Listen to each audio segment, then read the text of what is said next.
Welcome to Fresh Talk News Channel. Today, we're diving into a major political development coming out of Germany. Here's the latest update. Berlin, May 6, Reuters, Friedrich Merz has faced a significant setback. On Tuesday, he failed to win the absolute majority needed in parliament to become the next Chancellor of Germany. This result has certainly weakened his position, but it hasn't completely knocked him out of the race just yet. Let's break down how the process of electing a new Chancellor works in Germany, especially as it relates to this latest turn of events involving Merz and the outgoing Chancellor, Olaf Scholz. First attempt.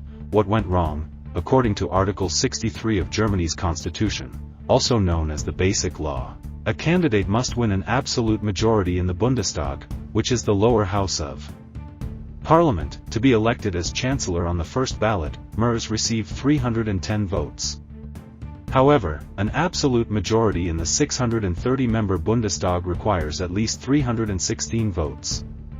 That means he fell just 6 votes short. Now here's what's interesting. The CDU/CSU bloc, which Merz leads, and the Social Democrats, his expected coalition partners, together hold 328 seats. That should have been more than enough. But somehow, 18 members of this potential governing alliance didn't vote for him. This kind of rejection is historic.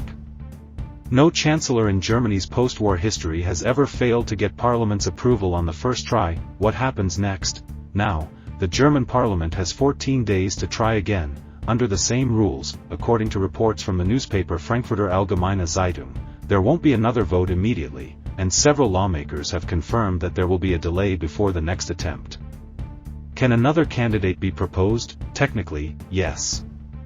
Parliament can propose alternative candidates at any point during the 14-day period. However, the political math makes this tricky. Only the conservative CDU/CSU and the Social Democrats together have the numbers to form a majority without involving the far-right Alternative for Germany, or AfD. That's important because almost all mainstream German parties refuse to work with the AfD. That if someone else is nominated as a candidate for Chancellor, it could trigger long and difficult negotiations, possibly with a third party like the Greens. But the Greens would likely demand significant policy concessions to join any coalition. It's also worth noting that Merz himself recently allowed an anti-immigration resolution to pass with support from the AfD. That move raised eyebrows. And now, given that the AfD has officially been labeled a right-wing extremist party, Merz probably doesn't want to start his term leaning on their support, especially after pledging to avoid working with them. What if no one wins after 14 days? If no candidate wins a majority after the 14-day window, then Parliament holds a final vote. In that round, a simple majority is enough to elect a Chancellor.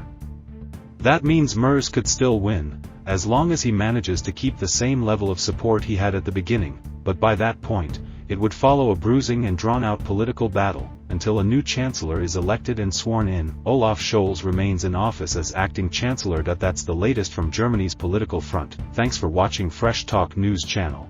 Don't forget to like, subscribe, and hit the notification bell so you never miss an update.